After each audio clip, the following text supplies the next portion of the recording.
რია სარწყავი სისტემების კომპანია ProAgro. ცოდნა, გამოცდილება, სწორი გადაწყვეტილება.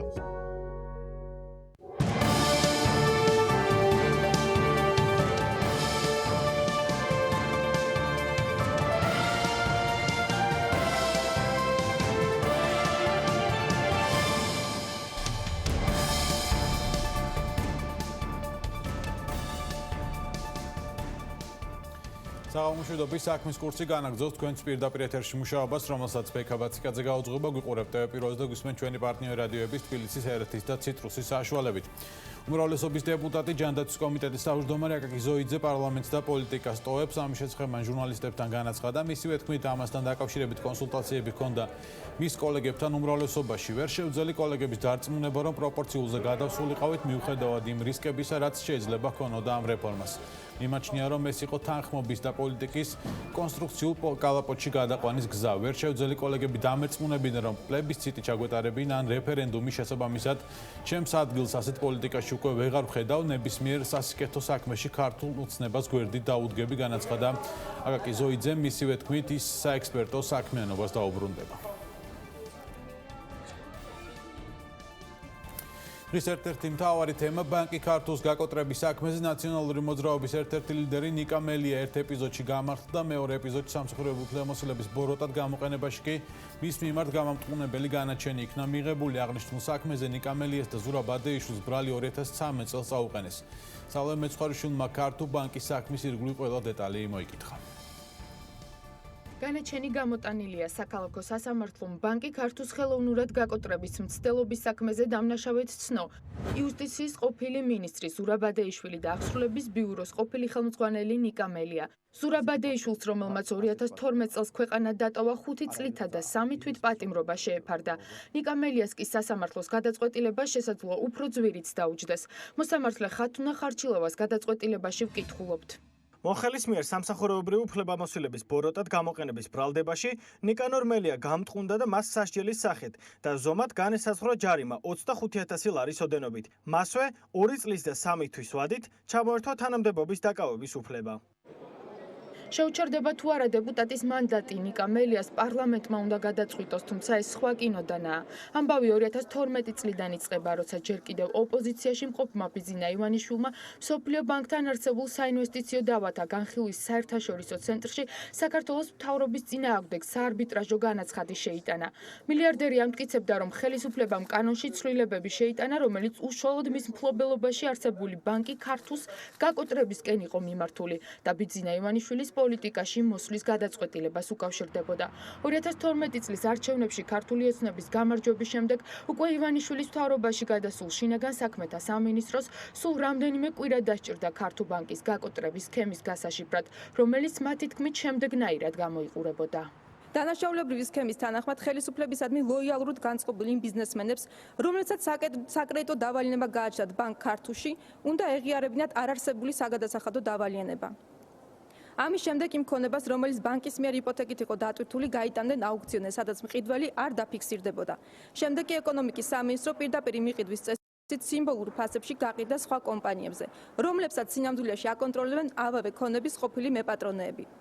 ამ გზით ხელისუფლებასთან დაახლოებულ ბიზნესმენებს ქონებაც არ ეკარგებოდათ და დანაშაულებრივ სქემაში მონაწილეობით უქმდებოდათ ბანკი ქართულს საკრედიტო დავალიანება, რომლის უზრუნველყოფა სწორედ იპოთეკით დატვირთული ქონება წარმოადგენდა. შინაგან საქმეთა სამინისტროში მაშინ თქვეს, რომ სქემის შედეგად დაზარალებული ბანკი ქართულ რჩებოდა, რომელსაც იმ დროისთვის ეგრეთ წოდებულ სქემაში ჩართული ბიზნესმენებისთვის 60 მილიონამდე დოლარისა და 4 მილიონამდე ლარის კრედიტები ჰქონდა გაცემული. ქართულს წინააღმდეგ საქმის ფიგურანტებად ზურაბ ადეიშვილთან და ნიკანორ მელიასთან ერთად, რომელსაც როგორც აღსრულების ბიუროს ყოფილ უფროს ეგრეთ წოდებული თაღლითური აუქციონების ჩაშლაში სდებდნენ ბრალს, დასახელდნენ შემოსავლების სამსახურის ყოფილი უფროსი ჯამბულ ებანოიძე და უწყების სხვა მაღალჩინოსნები.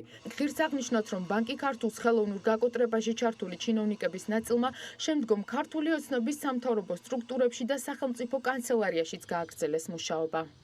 ბრალდების მიხედვით ქართულ ბანკის კრედიტორი კომპანიები დათანხმდნენ სახელმწიფო შეთავაზებას აღიარეს სახელმწიფოს მიმართ არარსებული ვალი და მათი ქონება გაიყიდა აუქციონზე. სქემის მიხედვითვე ფიქტიურ აუქციონში გამარჯვებულები აღარ იხდიდნენ თანხას და ქონება მიიმართებოდა სახელმწიფოს ბალანსზე. შედეგად ამ კომპანიებს ქართულ ბანკის მიმართ არსებული დავალიანების დაფარვა აღარ უწევდათ. ასეთი დაახლოებით 20 კომპანია და ფიზიკური პირი კრედიტორები იყვნენ. უკვე დღეს არსებულ საქმეს ადეიშვილისა და მელიას გარდა სხვა ფიგურანტი აღარ ყავს, რასაც პროკურატურა შემდეგნაირად განმარტავს. 25 ადამიანი იყვნენ ბიზნესმენები, ბანკი ქართლის მოვალე კომპანიის წარმომადგენლები, რომლებმაც სრულად აანაზღაურეს ზიანი, რაც მათ მიაყენეს კომპანიას. მათ აღიარეს დანაშაული თანაშრომლის გამოძიებასთან ყოველივე ამ გარემოების გათვალისწინებით ერთობლიობაში მიღებული იქნა გადაწყვეტილება მათ მიმართ შესაბამისი შეღავათების გავრცელების საუბაზე. ყველა უკლებლივ ადამიანს ძალიან კარგია, რა თქმა უნდა, გაუკეთა ეგ წოდებული განრიდება, ანუ მათ მიმართ შეწყდა სისხლისამართლებრივი დევნა და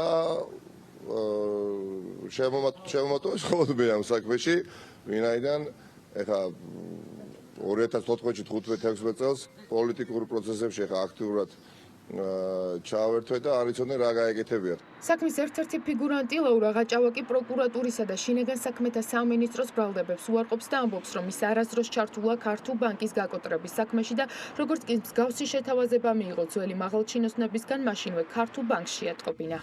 ჩემი მხრიდან ქართულ ბანკი არ გაზარალებულა არც ერთი კაპიტი. ქართულ ბანკის წერილი დევს სასამართლოში, რომ ჩვენთან პრეტენზია არ აქვს. ის რა, როდესაც ადამიანი გეუბნება და გეძახს მთავრობის წარმომადგენელი, რომ ისიც რა ჩვენ ბიუჯეტის ვალი გაქვს და აუცილებლად ჩვენ უნდა აღიარო და როდესაც არ არის ვალი, ძალიან ძნელია. ჩვენ დამზარავდით თვითონ ბიზნესმენები, ვინაიდან ჩამოგვერცხვა ქონება, მე ხელმეორე თავიდან შესაძლებელი გაგვიხდა რაღაც საოცარი გაუგებრობაში მოვყევი.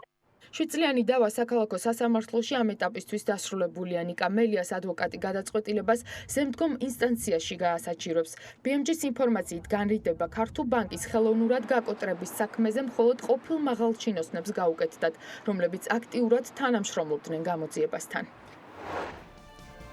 მადლობა სალვა მეცხვარიშვილს. განვაგრძობ საქმის კურსს. პარლამენტი ბიუჯეტის დამტკიცების მოლოდინში 2020 წლის მთავარი გამოწვევები მაინც გაზრდილი სოციალური ვალდებულებებია, რაც ძირითადად პენსიისა და ხელფასების ზრდას მოიცავს. ყველაზე მეტ თანხას მომავალ წელს ჯანდაცვის ინფრასტრუქტურის და განათლების სამინისტროები დახარჯავენ. საერთო ჯამში კი სახელმწიფო ბიუჯეტის ხარჯები 14 მილიარდ 433 მილიონ ლარს შეადგენს.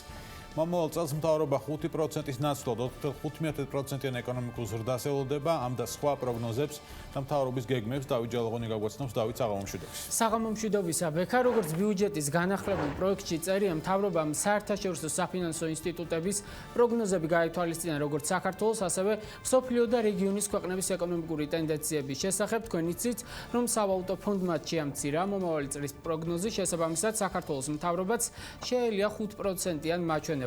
აქ შესაძლოა მთავრობამ ისიც გაითვალისწინა, რომ ეროვნულმა ბანკმა მონეტარული პოლიტიკა გაამკაცრა, განაკვეთი დღეს უკვე 8%-ია, როგორც პრემიერმა გიორგი გახარიამ რამდენიმე კვირის წინ აღნიშნა, ამ განაკვეთის ზრდა მომავალ წელს ეკონომიკური ზრდის მაჩვენებელზე უარყოფითად დაისახება. ამ ფონზე კი ლარის გაუფასურების და ინფლაციური პროცესების გამო ეროვნული ბანკის პრეზიდენტს საპარლამენტო უმრავლესობამ უფრო აქტიური და რეალური ნაბიჯების გადადგმისკენ მოუწოდა. ვნახოთ, სების სამომავლო გადაწყვეტილებები მონეტარულ პოლიტიკასთან მიმართებით რა იქნება. წარმოდგენილი ბიუჯეტის მიხედვით კი მთავრობა პოლიტიკის გამკაცრებას აღარ ელოდება. რა თქმა უნდა, ეს ბიუჯეტი ინფლაციის საპასუხოდ მონეტარული პოლიტიკის განაკვეთი 2%-ული პუნქტით გაიზარდა. უნდა აღინიშნოს, რომ წინა თვესთან შედარებით ინფლაციის მაჩვენებელმა ოქტომბერში იკლოდა 1.7%-დან 0.8%-მდე შემცირდა. სხვა თანაბარ პირობებში მონეტარული პოლიტიკის შემდგომი გამკაცრება მოსალოდნელი აღარ არის.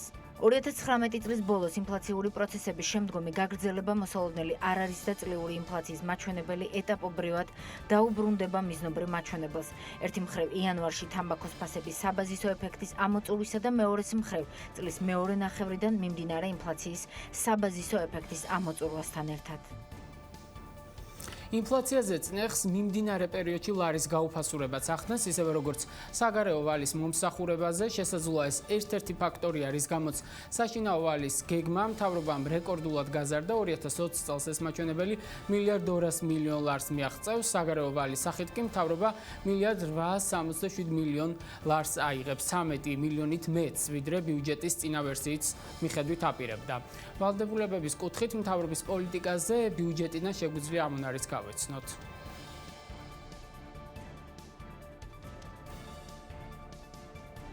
გასულ პერიოდში ლარის გაცვლითი კურსის ცვლილებებმა მნიშვნელოვნად გაზარდა ლარში გამოსახული სახელმწიფო საგარეო ვალის მოცულობა. თუმცა სახელმწიფო ვალის პორტფელი ინარჩუნებს ხელსაყრელ ფინანსურ პარამეტრებს და საშუალოვადიან პერიოდში არ მიაღწევს კრიტიკულ ზღვარს, რასაც ასევე აჩვენებს სახელმწიფო ვალის მდგრადობის ანალიზის შედეგები. ამასთან საგარეო მოწყვლადობის შესამცირებლად გრძელვადიან პერიოდში მთავრობის პოლიტიკად რჩება სახელმწიფო საშინაო ვალის წილის ზრდა.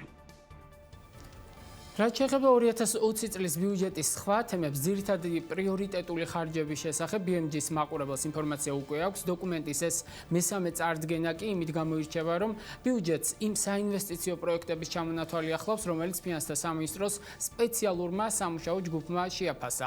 აქ საუბარია სახელმწიფო დაწესებულებების მიერ ამა თუ იმ პროექტის განხორციელებისთვის მოთხოვნილ დაფინანსებაზე. ფინანსთა სამინისტრომ სულ 14 პროექტი შეაფასა, მათი უმრავლესობა, როგორც დოკუმენტში წერია, 15 წლიან პერსპექტივაში ფინანსურად წამგებიანია, თუმცა კონკრეტული მიზნებიდან გამომდინარე, მაინც დასაშვებია განხორციელება.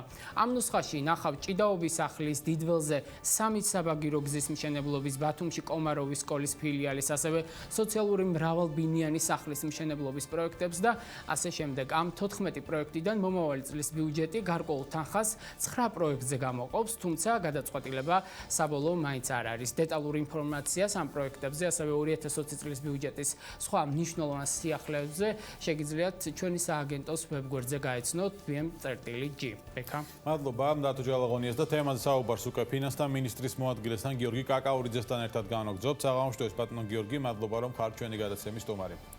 მოგესალმებით ტელემაყურებელს. პატრონ გიორგი, დასაწყისში მინდა რომ სამინისტროების შესაძლო გაყოფის თემით დავიწყოთ, რომელიც არ არის ბიუჯეტში გათვალისწინებული. ეს გადაწყვეტილება მიღებულია უკვე თუ არა მთავრობის მხრიდან პოლიტიკურად და თუ შესაძლებელია რომ ფინანსური დოკუმენტის დამტკიცების შემდეგ მოხდეს სამინისტროების გაყოფაზე საუბრის დაწყება. გადაწყვეტილებაზე ნამდვილად ვერაფერს გეტყვით, ჩემთვის გადაწყვეტილებას რომელიმე სამინისტროს გაყოფასთან დაკავშირებით ცნობილი არ არის. ბიუჯეტი არის შემუშავებული იმ საკანონმდებლო ჩარჩოს ფარგლებში და საკანონმდებლო ჩარჩოს გვაქვს დღეს ქვეყანაში. შესაბამისად, როდესაც იქნება მიღებული გადაწყვეტილება, თუ იქნება ესეთი გადაწყვეტილება მიღებული, ამის შემდეგ მოხდება კონკრეტული უწყებების გაყოფა, ან არ მოხდება საერთოდ გააჩნია რა საკანონმდებლო დონეზე რა გადაწყვეტილებები იქნება მიღებული. კი ბატონო, შიდა ვალის საკითხი, რომელიც $1.2 მილიონი იქნება, 300 მილიონით მეტი წინა ასე თქვათ პროექტთან შედარებით, ეკონომიკური ბუფერების შექმნა არის მიზანი. რა ეკონომიკურ ბუფერებზე საუბარი, რატომ გადაწყვიტეთ შიდა ვალის ზრდა და საგარეო ვალიც გაზრდილია, მაგრამ არამნიშვნელოვნად 13 მილიონით მხოლოდ. რაც შეეხება შიდა ვალის ნაწილს, ჩვენ როდესაც საუბრობთ ვალის მოცულობაზე, მთლიანად და სუვერენული რეიტინგები, როდესაც აფასებენ ჩვენი ვალის მდგრადობის ანალიზის დოკუმენტზე, ზოგადად ჩვენ ვალს, ერთ-ერთი მთავარი რისკი, რაც არის და მთავარი ნეგატიური მიმართულება ამაში არის ის, რომ ჩვენ მთლიან ვალის მოცულებაში საგარეო ვალის წილი გვაქვს ძალიან მაღალი, დაახლოებით 78-79%-ია, რაც რა თქმა უნდა არ არის ასურველი დონე და ეტაპობრივად ჩვენ უნდა ვიზრუნოთ იმაზე, რომ ეს მოცულობა შემცირდეს 300%-მდე. რა თქმა უნდა, ეს არ იქნება ერთწლიანი და ორწლიანი პერიოდის, თუმცა გრძელვადიან პერიოდში მიმართულებით უნდა იქნას გადადგმული ნაბიჯები. მეორე, რაც ძალიან მნიშვნელოვანია და შიდა ვალის კუთხით, ჩვენ აუცილებლად უნდა გქონდეს და ესეც ძალიან მნიშვნელოვანია ჩვენი სუვერენული რეიტინგისთვის, გარკვეული ბუფერები აუცილებლად უნდა არსებობდეს ბიუჯეტში თავისუფალი ფულადი სახსრები და ეს ბუფერები განსაკუთრებით კრიტიკულად არის საჭირო 2020 წლის განმავლობაში, ვინაიდან 21 წელს ჩვენ მოგეხსენებათ რეფინანსირება ან გამოსკვება უნდა მოხდეს იმ ევრობონდების, რომელიც 2011 წელს იქნა გამოშვებული და რომლის ვადა იწურება 2021 წელს, ამ რეფინანსირების დროს ან გამოსკვების დროს შესაძლოა საჭირო იყოს და უფრო ეფექტური იყოს ბუფერებით გასვლა რეფინანსირების ბაზარზე, ვიდრე უბრალოდ ბიუჯეტში არ ქონდეს ამის შესაბამისი თანხები და მოგვიწევს აუცილებელი პირობა იყოს გამოსკვება ამა თუ იმ ვალდებულებებს. პატრონ გიორგი, შესაბამისად გარკვეული ბუფერების შეცვლა 2020 წელს არის აუცილებელი. გავიაროთ ბლიც რეჟიმში. ინფლაციის მაჩვენებელი 3%-იან ნიშნულზე ამ მაჩვენებლის კორექტირება სეფთან ხო არ მიდის რაიმე ასე ვთქვათ მუშაობა თუ ეს დარჩება ისე როგორც არის მათ შორის ამ თემაზე საფინანსო საბიუჯეტო კომიტეტში იყო განცხადებები ირაკლი ყოზანაძემ გააკეთა რომ ანუ რეალობას უნდა დაუბრუნდეს სები და ანუ ეს მაჩვენებელი არის თუ არა რეალური 2020 წლისთვის რა გაფლებს ეყრდნობა თქვენი ასე ვთქვათ ინფლაციის მაჩვენებელი ბიუჯეტში რაც შეეხება ინფლაციის მაჩვენებელი რამდენიმე არის წარმოდგენილი ბიუჯეტში ერთი არის ინფლაცია მომდევნო წლის ბოლოსთვის ანუ 2020 წლის ბოლოსთვის და ჩვენ ვფიქრობთ რომ 2020 წლის ბოლოსთვის ინფლაცია ნამდვილად დაუბრუნდება 3%-იან ნიშნულს ანუ ის მიზნობრივ მაჩვენებელს შესაბამისად ამ კუთხით ის არ უყურებთ რაც შეეხება საშუალო ინფლაციის მაჩვენებელს ის ცოტა უფრო მეტია ვიდრე პირველ წარდგენაზე იყო წარმოდგენილი და 3.5% შეადგენს ჩვენ ველოდებით რომ პირველი კვარტლის შემდგომ ინფლაციის მაჩვენებელი სექტორობრივი შემცირება ექნება შესაბამისად დაახლოებით 3.5% საშუალო ინფლაცია რაც ბიუჯეტის გათვლა არის მოცემული ვფიქრობ რომ რეალისტური კი ბატონო გიორგი და ერთი საკითხი კიდევ ბოლოს მინდა კითხოთ ბიუჯეტთან დაკავშირებული არის მაგრამ მნიშვნელოვანია 200,000 ლარიანი სავალუტო სესხების შეზღუდვასთან დაკავშირებით მიდის თუ არა ფინანსის სამინისტროში მუშაობა ამ საკითხზე და გადაწყვეტილება როდის იქნება მიღებული რა ინფორმაციის მოწოდება შეგიძლიათ თქვენ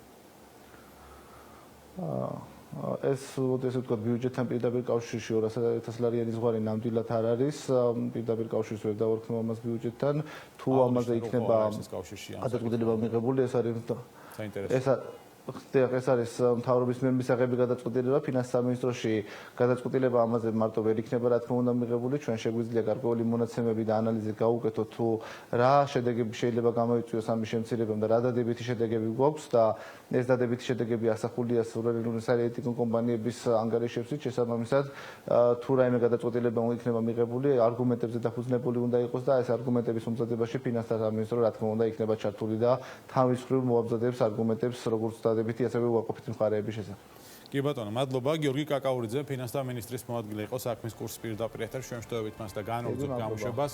ვაჭრობაში ანტიდემპინგური ღონისძიებების შემოღების შესახებ საქართველოს კანონის მიღების შემდეგ კონკურენციის სააგენტოს ემატება ახალი ფუნქცია, რისთვისაც საჭირო იქნება სახელმწიფო ბიუჯეტიდან შესაბამისი საბიუჯეტო ასიგნებების გამოყოფა. საჭირო იქნება დაახლოებით 12 თანამშრომლის დასაქმება, მათთვის შესაბამისი ინფრასტრუქტურის გამოყოფა, რაც გავლენას მოახდენს ბიუჯეტის ხარჯვით ნაწილზე. კანონის მიღების შემდეგ პირველ წელს გასაწევი ხარჯი იქნება 422,000 ლარი, მომდევნო წლებში საშუალოდ იქნება 390,000 ლარი.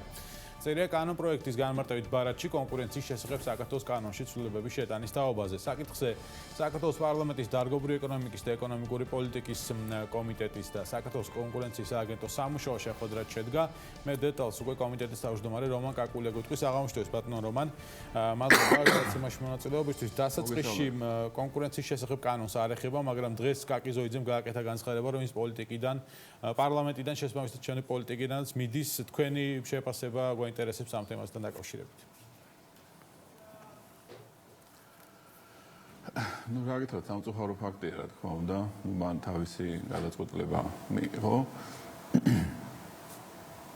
მე ზოგადად ამ თემაზე ხა მოკლე შეფასება ვართაგეთად გამიჭირდება, იმიტომ რომ აქ მთელი სპექტრია პრინციპში ამ გადაწყვეტილების შედეგად შემდგომი განვითარება რა უნდა იყოს. ჩემთვისაც ის ფაქტი, რის გამოც ბატონი კაკი წავიდა, არც ჩემთვისაც არ არის ეს იული ფაქტი, გავიგე, გასაგებია რომ საკმაოდ მძიმე რეპუტაციული ტვირთია ეს ასეც განუმარტებე, როდესაც ეს გავაკეთე, ეს არ არის ადვილი გადაწყვეტილება, რომელიც პლუსებში ჩაეწერა ქართულ ოცნებას, მიუხედავად იმისა, რომ მე დაუჭირე მხარი, დღესაც პროპორციული არჩევნების მომხრე ვარ და კიდევ რომ შედგეს კენჭისყრა ისევ პროპორციულ არჩევნებს დაუჭერ მხარს, მაგრამ ეს არ ცვლის, რა თქმა უნდა, ჩემს პასუხისმგებლობას ამასთან დაკავშირებით, მაგრამ ჩემი შეფასების კრიტერიუმი ყოველთვის იყო რა შედეგებს უნდა ველოდეთ სამომავლოდ ნებისმიერი გადაწყვეტილებებისაგან. ნუ ბატონო კაკიმ თავის გადაწყვეტილება მიიღო, მე მას პატივს ვცემ და წარმატებებს ვუსურვებ. მეც ვეფერს ვერ ვიტყვი. კი ბატონო, დაუბრუნდეთ ჩვენ თემას კონკურენციის შესახებ კანონში ცვლილებები, შესაბამისობაში უნდა მოიყვანოს, ასე ვთქვათ,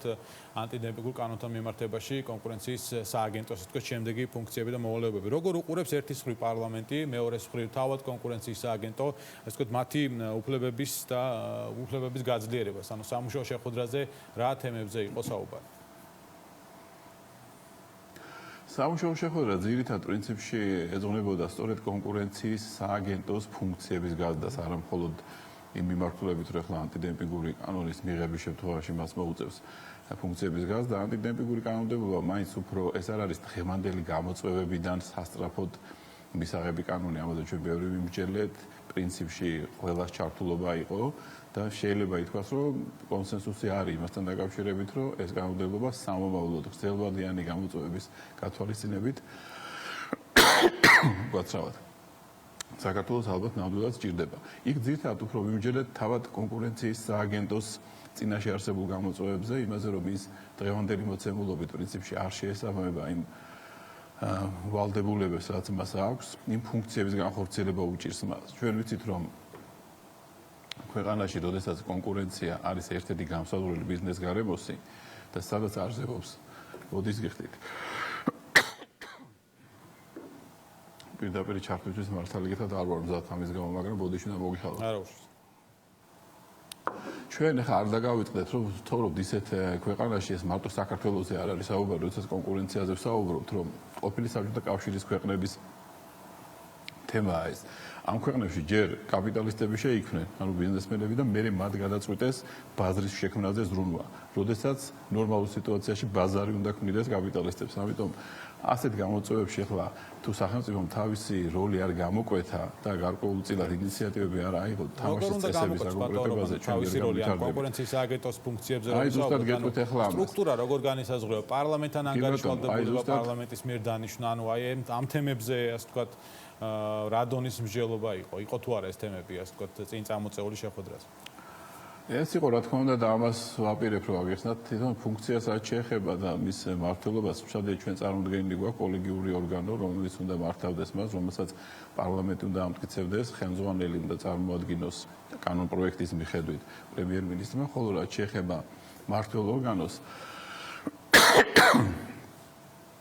მისი დამტკიცება პარლამენტის მიერ უნდა მოხდეს, მაგრამ ყველაზე მნიშვნელოვანია, რომ ის ძირითადი ფუნქციები, რაც სააგენტომ უნდა განახორციელოს, როგორიც არის მაგალითად ბაზარზე დომინანტური მდგომარეობის ბოროტად გამოყენება, დავუშვათ კონკურენციის შემზღუდველი ხელშეკრულებების არსებობა, არაკეთილსინდისიერი კონკურენცია, როგორც არის ბაზრის მონიტორინგი და ასე შემდეგ, ეს მას ფუნქციებში უწევია, მაგრამ არავითარ ინსტრუმენტები ეს რომ განახორციელოს არ აქვს.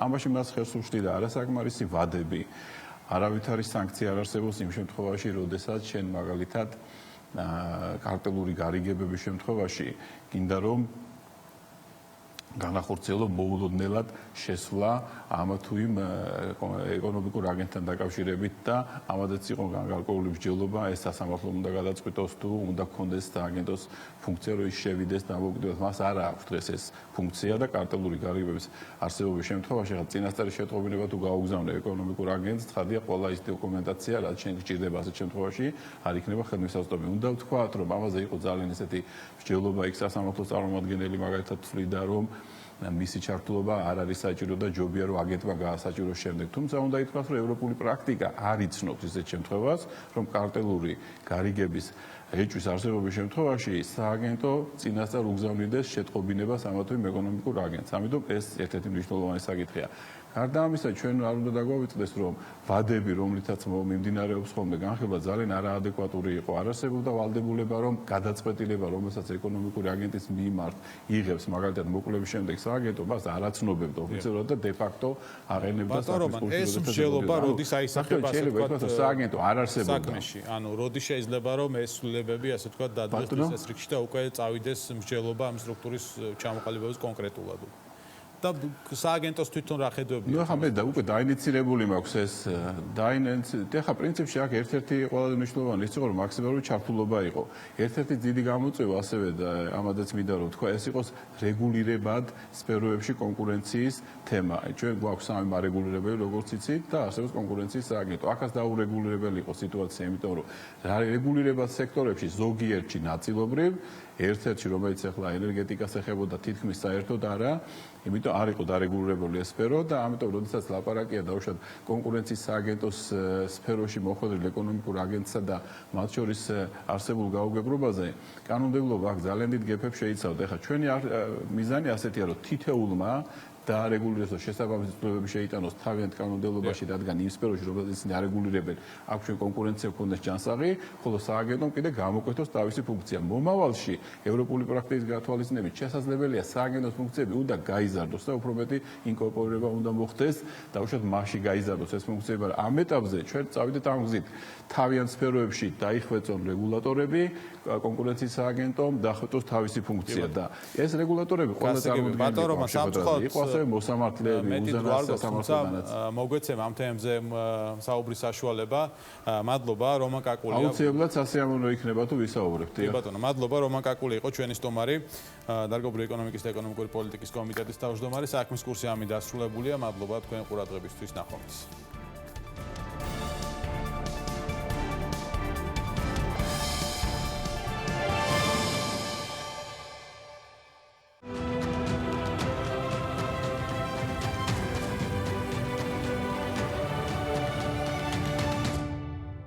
TV პირველი გავლენების მიღმა მოვლენების შუაგულში.